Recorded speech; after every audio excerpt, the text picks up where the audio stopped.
امام بخاری رحمۃ اللہ علیہ کے اساتذہ کی لسٹ میں آتے ہیں۔ آپ بخاری شریف کے راوی اٹھا کے دیکھیں، بہت بڑے بڑے محدثین جو امام بخاری رحمۃ اللہ علیہ کے استاد ہیں، امام اعظم ابو حنیفہ رحمۃ اللہ علیہ کے واسطوں کے ساتھ شاگرد نظر آتے ہیں۔ تو پھر یہ کہنا امام اعظم ابو حنیفہ رحمۃ اللہ علیہ علم حدیث کے اندر کوئی مقام نہ رکھتے تھے، یہ بڑی عجیب بات ہے۔ اصل بات یہ ہے امام اعظم ابو حنیفہ رحمۃ اللہ علیہ بہت بڑے محدث تھے، لیکن حدیث بیان کرنا آپ کی عام عادت نہیں تھی۔ آپ کا زیادہ وقت مسائل کی تخریج میں گزرتا تھا۔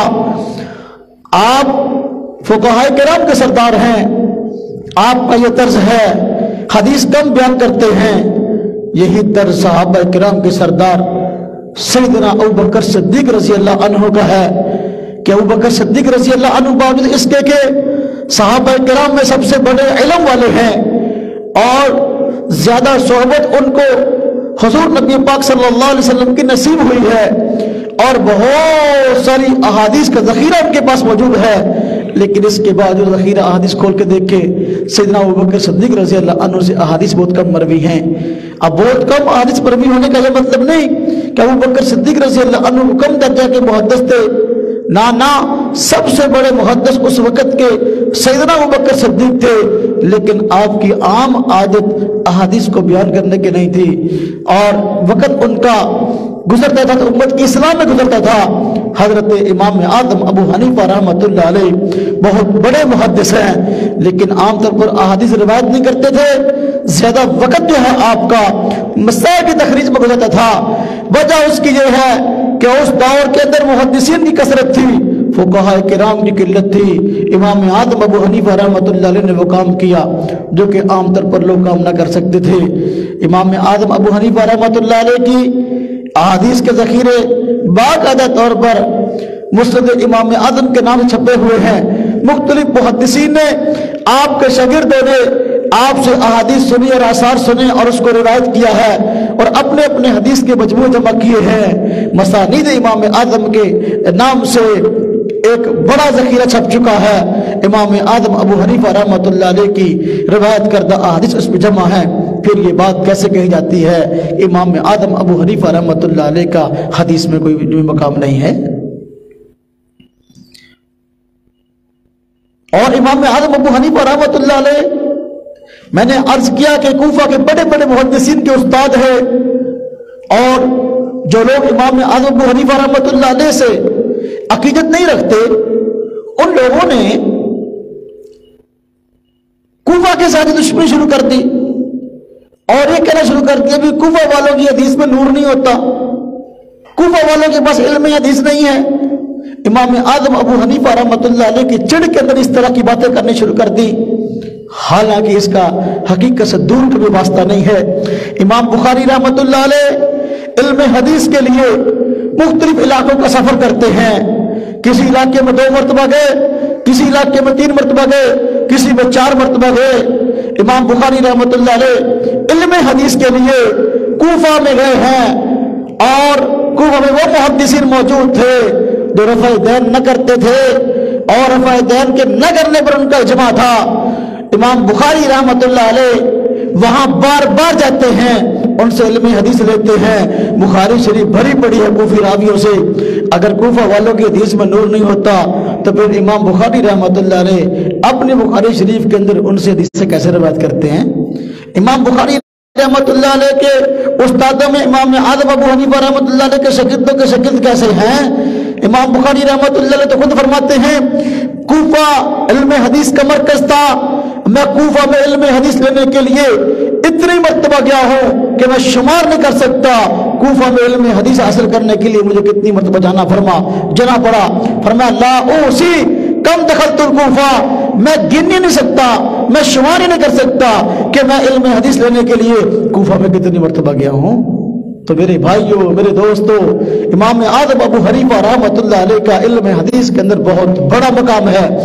بڑے بڑے محدثین جو کہ بعد میں اپنے علم حدیث کے ذخیرے لکھتے ہیں، امام ابو حنیفہ رحمۃ اللہ علیہ کے شاگردوں کے شاگردوں میں داخل ہے۔ امام بخاری رحمۃ اللہ علیہ کئی واسطوں سے امام ابو حنیفہ رحمۃ اللہ علیہ کے شاگرد نظر آتے ہیں۔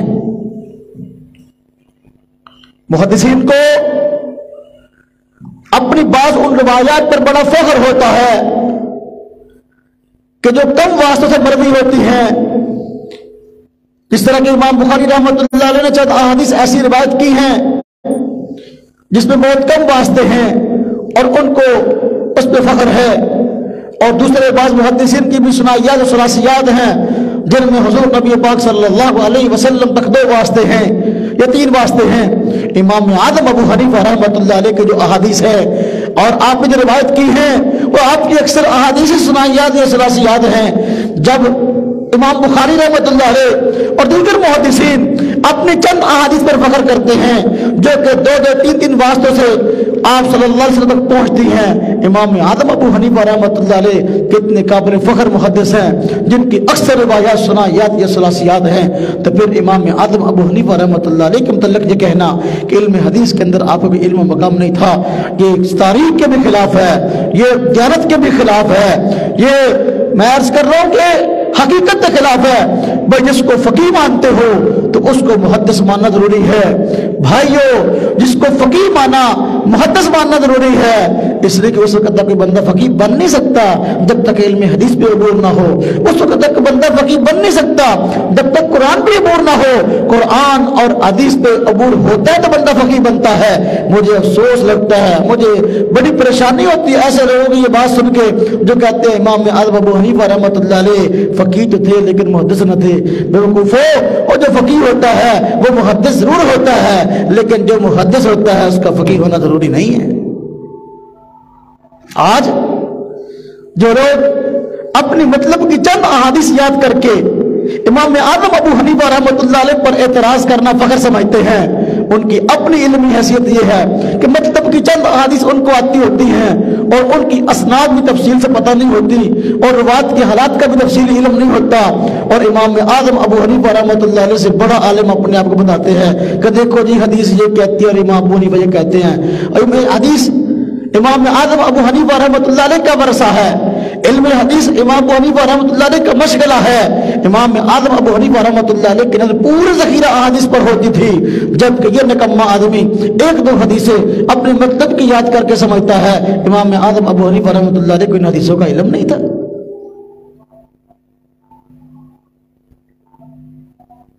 ان حضرات کے علماء میں کئی ایسے گزرے ہیں جنہوں نے بسا اوقات حدیث کے الفاظ تو یاد کر لیے لیکن ان حضرات کو حدیث کا معنی اچھا تک نہیں آتا اور اپنے نئے معنی پہنانے کے عادی ہوتے ہیں اور خود بھی گمراہ ہو رہے ہیں، دوسروں کو گمراہ کر رہے ہیں۔ حضور نبی پاک صلی اللہ علیہ وسلم نے فرمایا قیامت کے قریب ایسے لوگ آئیں گے، علم ختم ہو جائے گا، لوگ جاہلوں کو اپنا پیشوا بنا لیں گے اور وہ بغیر علم کے فتویٰ دیں گے، خود بھی گمراہ ہوں گے، دوسروں کو گمراہ کریں گے۔ آج اسی کا عملی مظاہرہ ہوتا نظر آتا ہے، آج اسی کی عملی صورت ہمارے سامنے ہے کہ لوگوں کو بسا اوقات مطلب کی چند ایک احادیث آتی ہوتی ہے، ان کو سامنے رکھ کے دوسروں پر اعتراض کرتے پھرتے ہیں، حالانکہ دوسری احادیث پر ان کی نظر بھی نہیں ہوتی اور یا ان کو اس کا علم بھی نہیں ہوتا، اپنی جہالت کی بنا پر لوگوں کے سامنے باتیں کرتے پھرتے ہیں۔ امام اعظم ابو حنیفہ رحمۃ اللہ علیہ پر اعتراضات کرنے والے لوگ، ان کی اپنی علمی حیثیت کیا ہے؟ بڑے عجیب قسم کے واقعات تاریخ میں ملے ہیں جو کہ حدیث کے نام پر لوگوں کو گمراہ کرتے پھرتے ہیں اور دعوے دار ہے کہ ہمیں بڑی حدیثیں آتی ہیں اور ہمیں بڑی دین کی سمجھ ہے۔ ان کی اپنی یہ حالت تھی کہ وہ فقہا سے کہیں دور تھے اور احادیث کا بسا اوقات معنی تک سمجھنے سے آری تھے۔ میں اس کے چند واقعات آپ حضرات کی خدمت میں عرض کرتا ہوں۔ جو علم حدیث کے دعوے دار ہیں اور امام اعظم ابو حنیفہ رحمۃ اللہ علیہ کو سمجھتے کہ ان کو دین کا پتہ نہیں، ان کو احادیث کا پتہ نہیں، خود ان کی اپنی ذاتی حالت یہ ہے کہ احادیث کا معنی تک نہیں سمجھتے اور عجیب و غریب قسم کے معاملات ان کے گزرے ہیں۔ ایک صاحب تھے، وہ علم حدیث کے بڑے دعوے دار تھے کہ میرے پاس بڑا علم ہے۔ ان کی صورتحال یہ تھی کہ وہ عشاء کی نماز پڑھتے، عشاء کی نماز پڑھنے کے بعد جب وتر پڑھنے لگتے تو وتر سے پہلے جا کے استنجا کر کے آتے، وتر پڑھنے لگتے تو وتر پڑھنے سے پہلے استنجا کر کے آتے، پھر بغیر وضو کیے ایسے ہی وتر پڑھ لیتے. بات نہیں سمجھے؟ عشاء کی نماز کے بعد وتر پڑھنے کی باری آتی تو پھر استنجا کرنے چلے جاتے، استنجا کر کے آتے تو اس کے بعد پھر وتر پڑھتے. کسی نے کہا کہ بھئی یہ کیا وجہ ہے کہ وتر پڑھنے سے پہلے آپ استنجا کرنے کے لیے چلے جاتے ہیں؟ انہوں نے کہا میرے پاس حدیث ہے. سامعین نے پوچھا اچھا آپ کے پاس حدیث ہے، حدیث سنائیں کون سی آپ کے پاس حدیث ہے؟ انہوں نے کہا حدیث پاک میں ہے، آپ صلی اللہ علیہ وسلم فرمایا من استجمر فلیوتر، من استجمر فلیوتر. اس کا معنی یہ بیان کیا کہ آپ صلی اللہ علیہ وسلم نے فرمایا جو بندہ استنجا کرے ہاں جی تو بعد میں وتر پڑھے. فلیوتر کا معنی کیا جو بندہ استنجا کرے تو پہلے استنجا کر لے بعد میں وتر پڑھے. حالانکہ اس حدیث کا یہ مطلب نہیں ہے. آپ صلی اللہ علیہ وسلم کے فرمان کا مطلب یہ ہے کہ جو بندہ ڈھیلوں سے پتھر سے استنجا کرے تو ڈھیلوں اور پتھر سے استنجا کرتے وقت طاق عدد کا خیال کرے. طاق عدد کا یعنی 3 5 7 جتنے اس کی ضرورت کے ڈھیلے اتنے استعمال کر لے. تو دیکھو حدیث کا معنی تھا کہ بھئی ڈھیلا استنجا میں استعمال کرتے وقت طاق عدد کی رعایت کرے تو یہ بہتر ہے. لیکن اس نے یہ معنی سمجھا کہ بھئی پہلے جو ہے استنجا کر کے نا اس کے بعد وتر پڑھنے، اور اعتراض ہے امام ابو حنیفہ رحمۃ اللہ علیہ پر. اسی طرح کا ایک اور صاحب تھا ہاں جی 40 سال تک وہ منبر پر یہ مسئلہ لوگوں کو بتاتا رہا کہ جمعہ کی نماز پڑھنے آنے سے پہلے جمعہ کے دن ٹینٹ کروانا نجائز ہے، حلق کروانا نجائز ہے. 40 سال تک یہ مسئلہ بیان کرتا رہا. منبر میں بیٹھ کر لوگوں نے حدیث پوچھی تو کہا جی میرے پاس حدیث ہے اور میں حدیث سے دلیل دوں گا. لوگوں نے پوچھا ہاں جی کون سی حدیث آپ کے پاس دلیل ہے جو آپ یہ مسئلہ بیان کرتے ہو کہ جمعہ کے دن جمعہ پڑھنے آنے سے پہلے جو ہے ٹینٹ کروانا نجائز ہے؟ کہتا ہے حدیث پاک میں آیا آپ صلی اللہ علیہ وسلم نے فرمایا، آپ کا ارشاد ہے کہ نہا عن الحلق قبل الصلاۃ یوم الجمعہ، کہ رسول اللہ صلی اللہ علیہ وسلم معنی یہ بیان کیا کہ رسول اللہ صلی اللہ علیہ وسلم نے منع کیا ہے ٹینٹ کروانے سے جمعہ کے دن جمعہ کی نماز سے پہلے. لہذا جمعہ کے دن جمعہ کی نماز سے پہلے ٹینٹ کروانا نجائز ہے. 40 سال تک یہ مسئلہ بیان کرتا رہا اور اس حدیث کو بطور دلیل کے پیش کرتا رہا، حالانکہ اس حدیث کا اس مسئلے سے دور کا بھی واسطہ نہیں ہے. امام اعظم ابو حنیفہ رحمۃ اللہ علیہ کی شان فقاہت تھی. جب بندے کے اندر فقاہت نہیں ہوتی تو من مرضی کے پھر معنی گھڑتا ہے اور من مرضی کے معنی مثال بیان کرتا ہے. تو پھر یہی اس نے من مرضی کا معنی گڑا، من مرضی کا مسئلہ بتا دیا. حالانکہ اس حدیث کا مطلب یہ ہے، یہ لفظ حلق نہیں حلق ہے لام کے فتح کے ساتھ. اگر یہ لام کا فتح نہ ہوتا حلق ہوتا تو پھر معنی ٹنڈ ہوتا. یہاں حلق ہے جس کا معنی ہلکا ہے، جس کا معنی ہلکا، ٹولی بنا کے بیٹھنا، گول کی دائرے کی شکل سے بیٹھتے گول دائرے کی شکل میں. آپ صلی اللہ علیہ وسلم نے مسجد کے اندر جمعہ کے دن جمعہ کی نماز پڑھنے سے پہلے حلقے بنا کر بیٹھنے سے منع فرمایا. کیوں؟ اگر لوگ اس طرح جمعہ کی نماز سے پہلے ہلکے گولدارے بنا کر بیٹھیں گے تو جمعہ کی نماز جب اس کا وقت آئے گا تو اب صف بندی کے اندر دقت پیش آئے گی، اس میں ٹائم لگ جائے گا. ہو سکتا ہے کہ صف بندی صحیح طریقے سے ہو سکے، ہو سکتا ہے صف بندی صحیح طریقے سے نہ ہو سکے. اس لیے آپ نے منع فرمایا کہ جمعہ کی نماز سے پہلے جب خطبہ دینے کے لیے خطیب آتا ہے حلقوں کی شکل میں نہ بیٹھو. تو دیکھو مسئلہ تو یہ تھا، لیکن اس نے جو فقاہت سے آ رہی تھا امام اعظم ابو حنیفہ رحمۃ اللہ علیہ پر اعتراض کرنا اپنا فرض سمجھتا تھا، اس کی یہ حالت تھی. اس نے اس حدیث کا معنی یہ بیان کیا کہ جمعہ کے دن جمعہ کی نماز سے پہلے ٹینٹ کروانا منع ہے. اللہ اکبر. اسی طرح کے ایک اور حدیث کا دعوے دار تھا جس کو یہ گمنڈ تھا کہ مجھے بڑی حدیثیں آتی، امام ابو حنیفہ رحمۃ اللہ علیہ کو نہیں آتی. اس کو بڑا ناز تھا. ایک دن بیٹھا ہوا تھا تو قریب لوگ بیٹھے تھے، ایک بندے نے مسئلہ پوچھ لیا. مسئلہ یہ پوچھا جی آپ مسئلہ بتائے، اگر کنویں کے اندر بلی گر کے مر جائے، اس دور میں کنویں ہوتے تھے، لوگ کنویں کا پانی استعمال کرتے تھے، کنویں کے اندر بلی گر کے مر جائے تو اب کیا کیا جائے؟ اب اس کو اس مسئلے کا علم نہیں تھا کہ اب اس کنویں کو پاک کیسے کرنا ہے یا اس کی پاکی کیا مسائل ہیں. اب مسئلہ پتہ نہیں تھا خود اپنے آپ کو، اور اس کو ڈانٹنے لگا، کہتا ہے تم نے کنویں کو ڈھانپ کر کیوں نہیں رکھا؟ اس کو ڈانٹنے لگا. یہ جو مسئلہ پوچھنے کے لیے آئے وہ کنویں میں گر کر بلی مر جائے، سوال ہے کہ بلی مری کیوں ہے گر کر، آپ نے کنویں کو ڈھانپ کر کیوں نہیں رکھا؟ یہ ان لوگوں کی علمی حالت ہے. تو وہاں پھر ایک فقیہ بیٹھے تھے، تو انہوں نے جب اس کی اس علمی حیثیت کو دیکھا کہ یہ بیچارہ اس مسئلے کا حل نہیں بتا سکتا، تو پھر انہوں نے علمی اپنی حیثیت کو سامنے رکھتے ہوئے اس کا جواب دیا. سامعین سارے کے سارے مطمئن ہو گئے، وگرنہ سارے کے سارے جو ہے نا حیران ہو رہے تھے کہ مولانا صاحب سے مسئلہ پوچھا گیا، حدیث پر علم کے دعوے دار ہیں، امام ابو حنیفہ رحمۃ اللہ علیہ پر اعتراض کا جو ہے نا حق رکھنے والے ہیں، یہ امام ابو حنیفہ کو اتنا علم تو اتنا میرے پاس ہے. تو اب صورتحال یہ کہ بلی کا مسئلہ حل نہیں کر سکتے، کنویں میں گرتے تو مسئلہ کیا ہے؟ ہاں جی،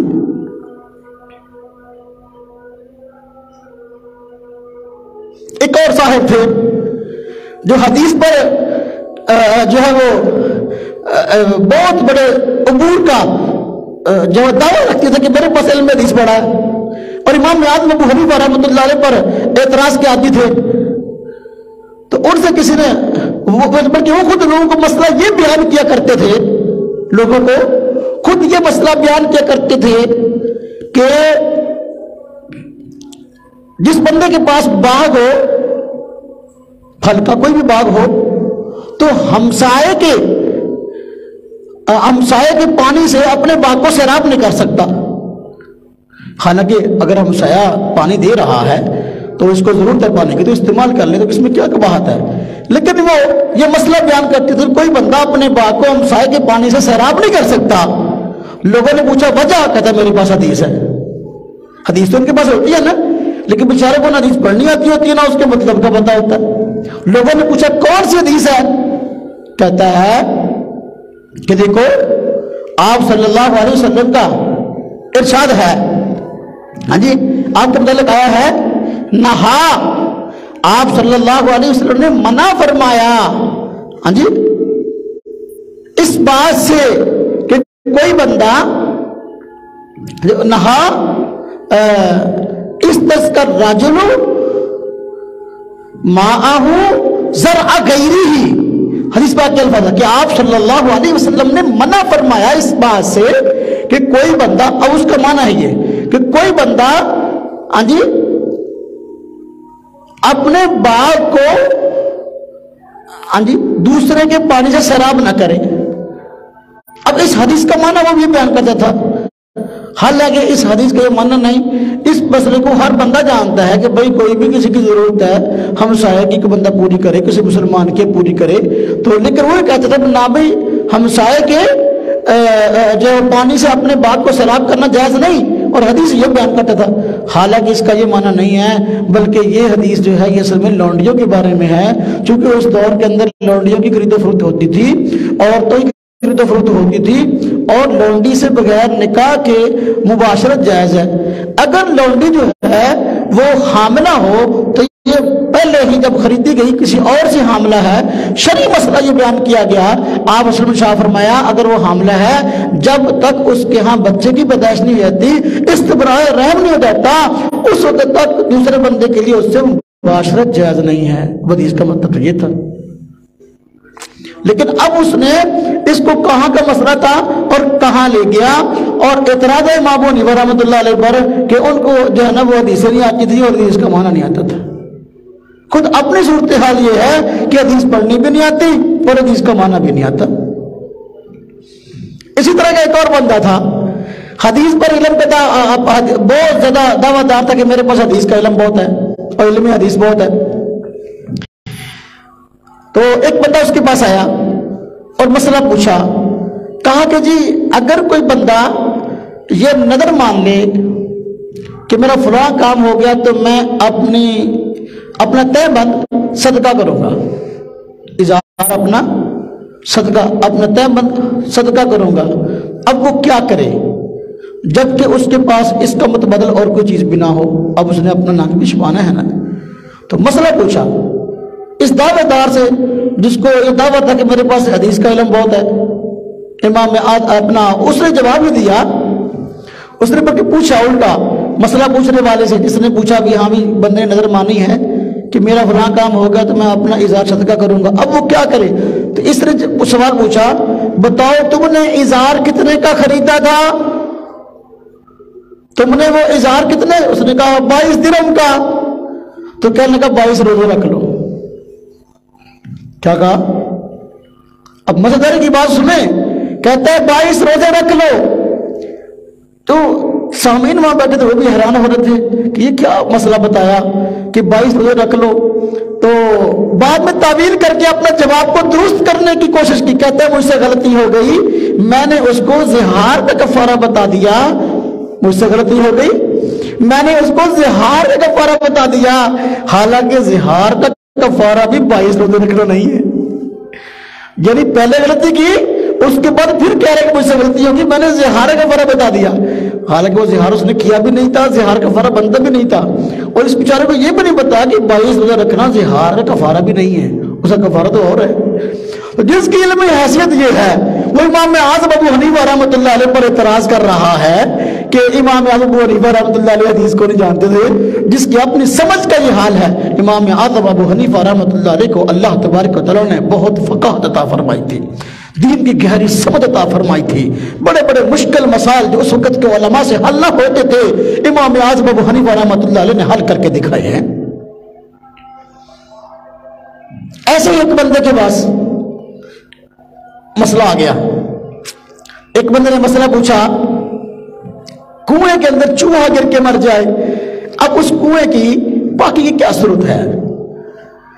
تو وہ کہہ رہے کوئی مسئلہ نہیں، گر کے مر گیا تو کوئی مسئلہ نہیں، یہ پانی پاک ہے۔ اب انہوں نے حدیث پوچھ لی تو کہتے جی میرے پاس حدیث ہے، پوچھا کون سی؟ کہتے ہیں البیر جبار، حدیث پاک میں ہے۔ تو اس کا مطلب یہ ہے کہ کنویں میں کوئی چیز گر جائے تو کوئی مسئلہ نہیں، وہ حدر ہے فضول ہے، کوئی مسئلہ نہیں۔ حالانکہ اس حدیث کا یہ مطلب نہیں ہے، اس حدیث کا مطلب یہ کنواں اگر کسی ایک بندہ نے کھودا ہے، دوسرا بندہ اس کی ملکیت کے اندر جو کنواں ہے وہاں سے گزر رہا گر کر مر جائے تو اس پر کوئی تاوان نہیں ہے۔ اب اس حدیث کا مطلب تو یہ ہے، لیکن اب وہ بیچارہ بندہ مسئلہ کیا بیان کر رہا ہے کہ چوہا گر کر مر جائے کوئی مسئلہ نہیں ہے، یعنی چوہے گرتے رہے اور پاک نہ پاک ہوتا رہے پھر بھی پاک ہے، اس کو استعمال کرتے رہو۔ یہ ان لوگوں کی علمی حالت ہے جو امام اعظم ابو حنیفہ رحمۃ اللہ علیہ پر اعتراض کرتے ہیں کہ امام اعظم ابو حنیفہ رحمۃ اللہ علیہ کے پاس حدیث کا علم کم تھا۔ ایک اور بندہ جس کو امام اعظم ابو حنیفہ رحمۃ اللہ علیہ پر اعتراض تھا کہ امام ابو حنیفہ رحمۃ اللہ علیہ کے جو ہے نا حدیث میں ان کا کوئی مقام نہیں ہے، اور جو ہے نا وہ کیا لو کہ دین کے مسائل کا جتنا ہمیں علم اتنا نہیں، ان کے پاس دعوے دار تھا۔ اس کی صورتحال یہ تھی کہ وہ نماز پڑھاتا تھا اور نماز ہل کے پڑھاتا تھا، نماز میں کھڑا ہوتا، نماز پڑھا رہا تھا امام صاحب، اور نماز میں ہل کے پڑھاتا، خوب جھوم جھوم کے نماز پڑھاتا تھا۔ لوگ بڑے حیران تھے کہ بھائی نماز میں ہم بھی کھڑے ہیں اور نماز میں سکون اختیار کرنے کا حکم ہے، حدیث پاک بھی ہے اسکروا فی الصلاۃ، نماز میں سکون اختیار کرو، یا فرمایا قوموا للہ قانتین، اللہ کا حکم ہے کہ نماز میں ادب کے ساتھ اطمینان سے کھڑے ہو جاؤ۔ لیکن ابھی ہمارے امام صاحب ہیں کہ یہ نماز جھوم جھوم کے پڑھاتے ہیں۔ وہ حدیث کا دعوے دار، اس کی صورتحال تھی، جب اس سے پوچھا گیا یہ عمل جو آپ کرتے ہو ہلنے والا نماز کے اندر یہ کیوں ہے؟ اس نے کہا جی میرے پاس حدیث ہے۔ لوگوں نے کہا ابھی کون سی آپ کے پاس حدیث ہے، ہمیں بھی سناؤ۔ اب وہ بیچارے علم حدیث سے ویسے تو آ رہی ہوتے ہیں، ترجمے والی حدیث کی کتابیں جو ہے نا اپنے پاس رکھی ہوتی ہیں، ترجمے والی حدیث کی کتاب لے آیا اٹھا کے، اس میں لکھا ہوتا ہے کہ جو بندہ کسی کی امامت کروائے اس کو چاہیے کہ لوگوں کو ہلکی نماز پڑھائے۔ یعنی آپ صلی اللہ علیہ وسلم کا ارشاد ہے کہ جو بندہ کسی کو نماز پڑھائے امام ہو تو لوگوں کو ہلکی نماز پڑھائے، یعنی بہت لمبی نماز نہ پڑھائے، کیونکہ نمازیوں کے اندر جو ہے نا ضعیف لوگ بھی ہوتے ہیں، ہاں جی بیمار بھی ہوتے ہیں، کوئی ایسے ضرورت والے بھی ہوتے ہیں جو بیچارہ بڑا مشکل سے اپنا ٹائم نکال کے آئے ہیں اور انہوں نے جا کر کے اور ضروری کام بھی کرنے ہیں، تو لہذا نماز زیادہ لمبی نہ پڑھائے، ہلکی نماز پڑھائے، یعنی مختصر نماز پڑھائے۔ اب اس حدیث کا مطلب تو یہ تھا، لیکن اس نے مطلب یہ سمجھا کہ بھی حدیث پاک کا تقاضا یہ کہ نماز ہل کے پڑھائے، ہلکی نو ہل کے پڑھ، ہلکی کے لفظ کو پڑھ رہا تھا، ہل کے نماز پڑھائے، اب وہ جھوم جھوم کے نماز پڑھاتا تھا اور دلیل دیتا تھا میرے پاس حدیث ہے۔ اب جس طرح کی حدیث ہے ان لوگوں کے پاس ہے نا، اور جو استدلال ان لوگوں کا ہے یا دین کی سمجھ ان لوگوں کے پاس ہے، الامان والحفیظ، ہم کہتے ہیں علم حدیث اپنی جگہ، حدیث اپنی جگہ، لیکن اس علم حدیث کو سمجھنا اور اس پر عبور یہ فقہاء کرام کا طرز ہے۔ اگر ایک بندہ حدیث کے نام پر امام اعظم ابو حنیفہ رحمۃ اللہ علیہ پر اعتراض کرتا ہے کہ ان کے پاس علم حدیث کم تھا، میرے پاس حدیث زیادہ ہے، ہاں جی، تو وہ سمجھو بیوقوف آدمی، وہ علم سے کورا ہے۔ فقیر بندہ بنتا ہی اس وقت ہے جس وقت کہ اس کو حدیث پر بھی عبور، اس کو قرآن پر بھی عبور۔ یہ تو فقیر کہنا چھوڑ دو، یہ کہو امام ابو حنیفہ فقیر بھی نہیں تھے۔ امام ابو حنیفہ رحمۃ اللہ علیہ کا فقیر ہونا چڑھتے سورج کی طرح جو ہے وہ آپ کہہ لو کہ لوگوں کو تسلیم ہے۔ جب یہ تسلیم ہے کہ امام اعظم ابو حنیفہ رحمۃ اللہ علیہ فقیر تھے بلکہ فقیر اعظم تھے، تو پھر ان کا محدث ہونا یقینی بات ہے، حدیث پر عبور ہونا یقینی بات ہے، قرآن پر عبور ہونا یقینی بات ہے۔ اپنی علمی حیثیت یہ ہے کہ حدیث بھی پڑھنا نہیں آتا، کہتے ہمارے پاس حدیث ہے، پوچھو کیا ہے؟ ہمارے پاس حدیث ہے، یعنی حدیث بھی لفظ کہنا نہیں آتا، اور دعوی ہے امام ابو حنیفہ رحمۃ اللہ علیہ سے بڑے عالم ہونے کے۔ ایک دفعہ ہمارا ایک جب مناظرہ ہوا تو جو ایک مخالف تھا، تو ہم نے کہا بھائی آپ کے پاس کون سی دلیل ہے؟ کہتے میرے پاس حدیث ہے۔ ہم نے کہا یار لفظ حدیث نہیں ہوتا، حدیث ہوتا ہے۔ جب آپ کو حدیث کا تلفظ کرنا نہیں آتا تو آپ کو حدیث کا معنی کیسے آئے گا؟ حدیث کا معنی اور مطلب کیا ہے؟ کہتا اصل میری زبان تے ٹکدا ادا ہی پنجابی نا ٹکدا ادا میری زبان چڑھتا ادا۔ صورت حال یہ ہے کہ علم کی کہ تم کو تو دیکھو علم حدیث تو بات کی بات ہے، حدیث کا نام لینا نہیں آتا اور اعتراض کرتے ہو جو ہے فقہا، سید الفقہا، سید المحدثین امام اعظم ابو حنیفہ رحمۃ اللہ علیہ پر، بڑی عجیب بات ہے۔